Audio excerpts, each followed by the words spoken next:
E, naturalmente, esta reunião do Banco Central Europeu é ainda a notícia que está a marcar o dia de hoje, com fortes reações por parte dos mercados financeiros, para tentarmos perceber um pouco mais porque é que os mercados estão a reagir desta forma. Está em estúdio nesta edição do Meio-Dia Miguel Rebelo de Sousa, economista. Muito boa tarde, obrigada pela sua presença nesta edição do Meio-Dia.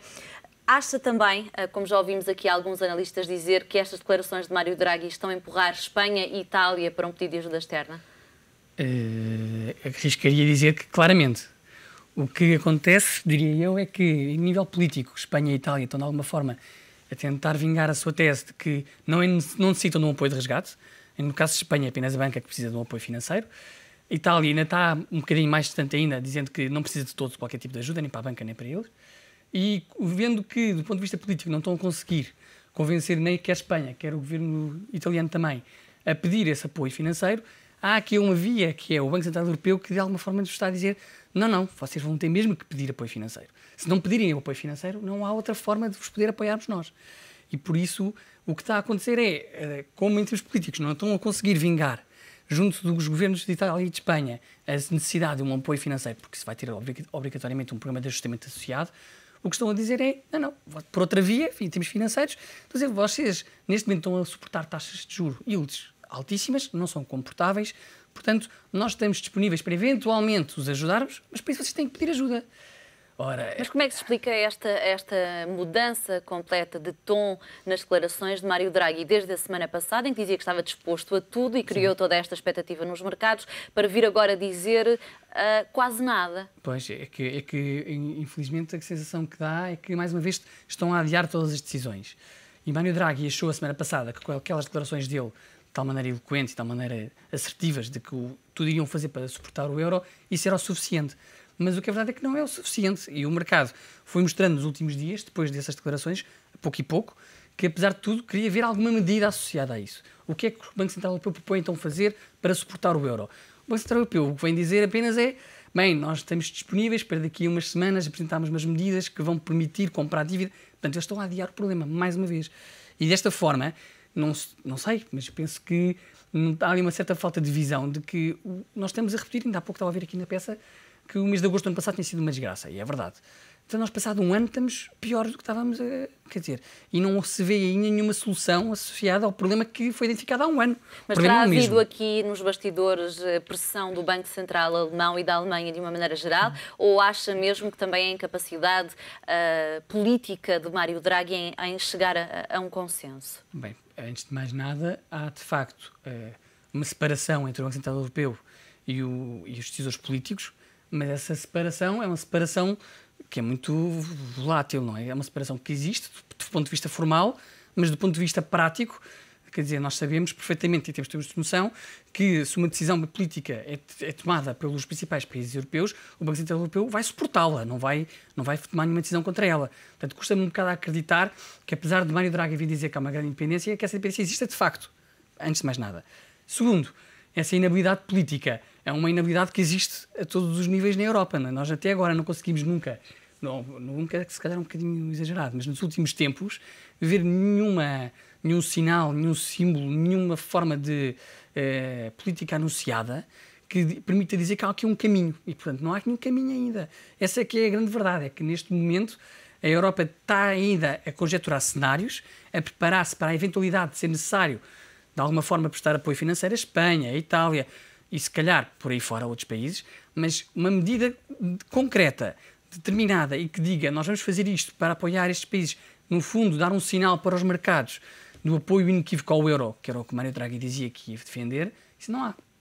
Não há. Porque na última Cimeira Europeia parecia ter havido um volte-face quando Espanha e Itália se juntaram para fazer pressão à Alemanha. Parecia de repente que tudo ia mudar. Mas está, eu acho que isto aqui é no fundo o contrapoder desse volte-face. E que Espanha e Itália conseguiram nessa Cimeira dar um sinal para fora e que de união e que de facto dois países da dimensão de Espanha e Itália iam conseguir mudar aqui as coisas, mas eles sozinhos por si só não chegam, porque o Banco Central Europeu está muito alinhado com a posição da Alemanha. E não vamos dizer aqui quem é que está certo e quem é que está errado, mas essa é que é a realidade, é que há aqui uma divisão. E a divisão que existe na Europa entre Espanha e Itália, e eventualmente os países do Sul e os países do Norte, não é? Essa divisão, foi um bocadinho equilibrada com a união entre Espanha e Itália, e aqui o Banco Central Europeu o que está a fazer é dar a mão aos países do Norte a dizer não, mas não é assim.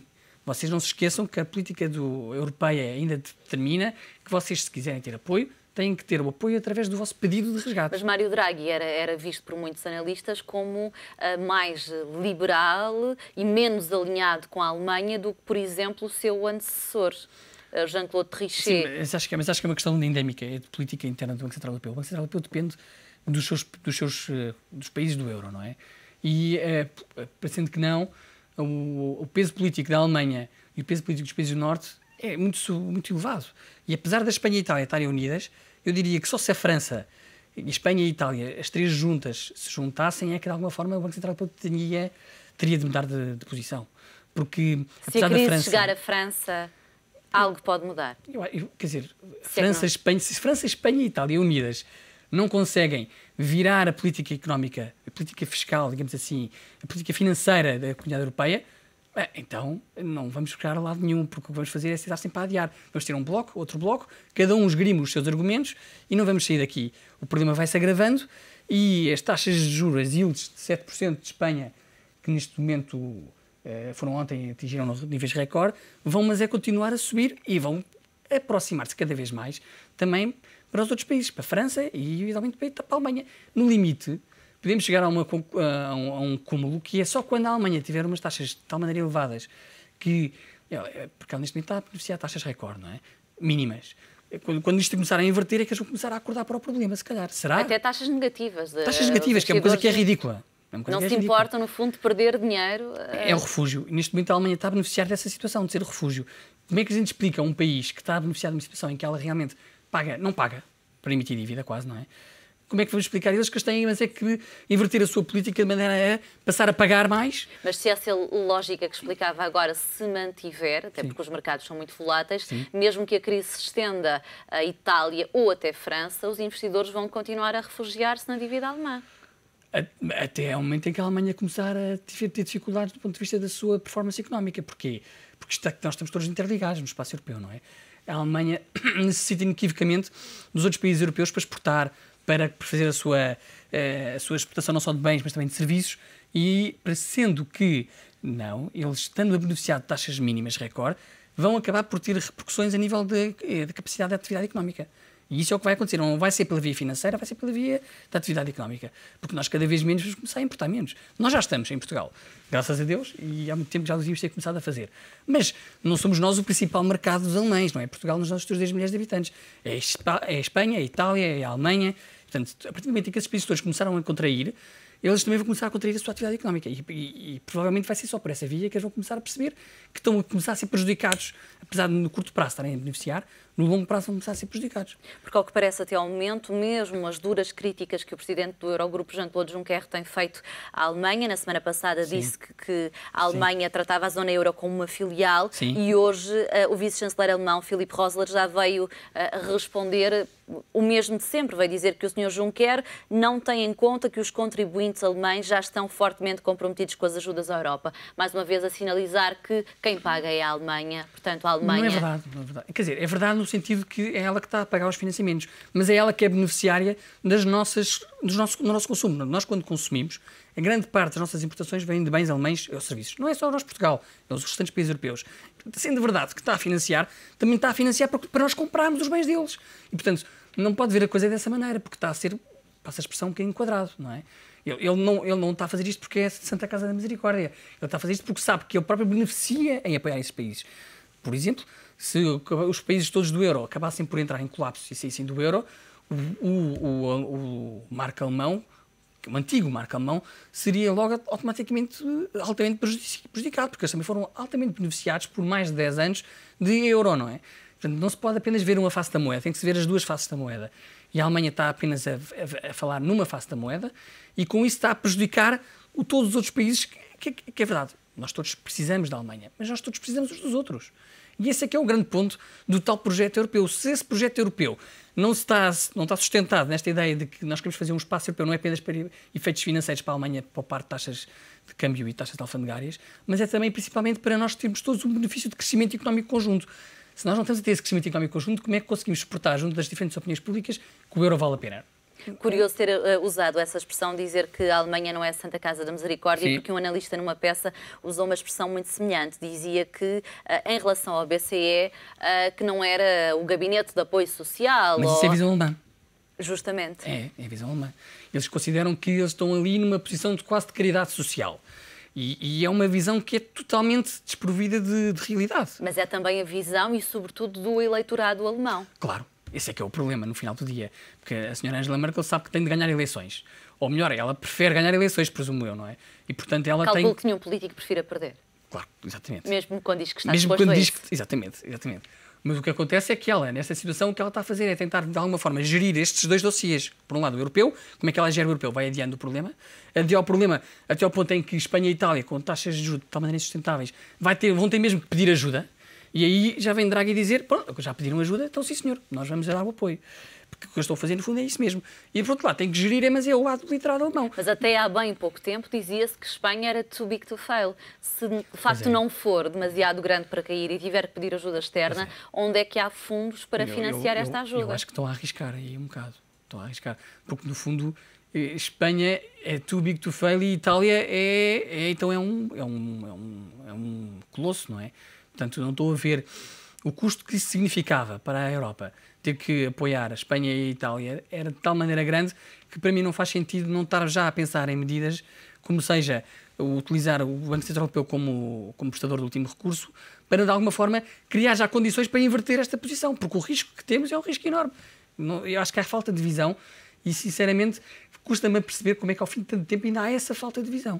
Mas Espanha deveria ter logo assumido que ia precisar de uma intervenção externa e não manter este discurso que é apenas para recapitalizar a banca. Quer dizer, de um certo ponto de vista, eu acho que tinha sido preferível. O problema é que Espanha, o primeiro-ministro espanhol também tem que gerir o seu eleitorado, não é? E já fez uma série de medidas que está a explicar que é para suportar a banca. Fazer mais medidas ainda para suportar o país. É que essas medidas teriam que ser ainda mais drásticas. Ele sabe que fazendo isso vai ter vai ter manifestações e manifestações em Espanha. Quer dizer, nós vimos as manifestações que houve em Espanha por o Espanha ter feito implementado aquelas medidas com o objetivo de apoiar a banca por si só. Com tudo o resto, é uma loucura. O povo espanhol é bastante mais proativo e bastante mais assertivo, contestatário do que o português. Nós, ao pé deles, parecemos realmente um povo simpático, não é? Somos mesmo simpáticos, porque nós sofremos já há algum tempo de austeridade. Cada vez que passa um trimestre que são quase anunciadas novas medidas, quando já se prometeram que não vai haver medidas adicionais, portanto, e nós estamos calmamente a aguentá-las e a fazer o nosso papel de, sim senhor, nós sabemos que temos que prestar fazer o nosso papel, estamos a fazer o nosso papel, bem, mas os espanhóis não estão com essa disposição, não é? E neste caso o primeiro-ministro Rajoy tem esse problema em mãos e ele sabe que tem esse problema em mãos. Por isso é que ele não foi pedir o apoio para o país em si. E a Itália é a mesma coisa. A Itália, o valor também do apoio que seria necessário à Itália seria de tal maneira drástica e de tal maneira elevado que as medidas podiam provocar quase pequenos coups-d'état, não é? Aquelas manifestações da ala esquerda e radical esquerda que existem em Itália, mais a ala direita e de extrema-direita que também existe em Itália. Portanto, são países muito mais complicados de dirigir do que Portugal. Nós somos um país muito mais de centro, a nível político, não é? Ontem um analista dizia aqui no Económico TV que a maior parte destes líderes políticos fazia melhor se estivessem calados, porque criam expectativas, depois voltam atrás com as expectativas, tudo isto cria uma imensa volatilidade nos mercados. É verdade, totalmente de acordo com ele, porque de facto o presidente Draghi o que fez foi exatamente isso. Ele criou uma expectativa no mercado de que algum plano estava a ser desenhado e alguma medida ia ser tomada. Quando ontem falou, não só não baixou a taxa de juros, o que já era mais ou menos esperado, porque era muito pouco provável que a Central Europeu baixasse a taxa de juros mais uma vez, mas adicionalmente não só não apresentou nenhuma medida, como disse, ainda vamos pensar no assunto. Ora bem, não era nada disto que as pessoas estavam à espera. Podemos dizer, mas o Banco Central Europeu não tem tanta autonomia para isso. Então mais valia ter estado calado, como estava a dizer, porque aí não gerava expectativa nenhuma. E o que ele fez foi gerar expectativas. Mas alguns analistas mais otimistas acreditam que, se tudo correr mal, o BCE vai lá estar para amparar a Espanha. Não tem essa interpretação? Eu espero que sim, sinceramente, para bem. Mas acha que não? Da Europa e do euro. Acho que ele vai levar isso até à última instância. Ou seja, só se Espanha chegar a um ponto em que, de facto, não vai pedir apoio financeiro, porque não quer, e recusa-se a pedir apoio financeiro, é que eventualmente o Banco Central Europeu vai apoiar. De outra forma, eles vão sempre adiar a questão ao máximo, esticar a corda. Pode não querer e ser pressionado a isso. Mesmo aqui em Portugal, o governo anterior recusou até o último momento pedir ajuda. É nisso que está a apostar o Banco Central Europeu. É que eles vão ter mesmo que pedir. Quer dizer, vamos adiar ao máximo qualquer decisão, à espera que chegue a uma situação de tal maneira insustentável que vão ter mesmo que pedir. Até porque as fragilidades estão à vista, desde a banca, às regiões autónomas, a empresas públicas. Sim. E, por exemplo, para nós, falando agora de Portugal, nós somos um país que tem uma grande dependência do mercado espanhol. Não só o mercado em termos de atividade empresarial, mas também financeiro. A banca espanhola é uma banca que também financia bastante a atividade portuguesa. Mas o que é que nos prejudica mais? Estar nesta zona cinzenta, em que não sabemos se Espanha vai ou não pedir ajuda, ou quando pedir de facto? Eu acho que o que prejudica mais todos nós é estarmos nesta zona cinzenta. Não é bem só Portugal. É a Europa como um todo, o euro como um todo, e até diria mesmo o próprio Estados Unidos, porque os Estados Unidos também não percebem muito bem o que é que está a passar. E eles, neste momento, é curioso que estamos a ver, o próprio Fed está cada vez mais a parecer-se com o Banco Central Europeu, curiosamente. Agora... Esta semana também havia grandes expectativas em torno da reunião e não decidiram nada em concreto. E não decidiram nada. Portanto, eles cada vez mais estão numa de receio, enquanto que antigamente eram muito mais determinados e tomavam as decisões e depois logo se via. Não, eles agora também estão à espera, wait and see, estamos à espera do que vai acontecer. E principalmente a ver o que vai acontecer na Europa. Portanto, estamos todos aqui à espera uns dos outros e não estamos a resolver nada. E cada vez mais o que estamos a fazer é piorar o problema. E não sei até quando é que nós vamos esticar esta corda, porque claramente já passámos há muito tempo a tábua pela qual nós devíamos ter. E uma corda que também já se partiu em vários pontos, certamente. Já se partiu em vários pontos. Miguel Rebelo de Sousa, muito obrigada pelos seus esclarecimentos nesta edição do Meio Dia. Até uma próxima oportunidade. Obrigado.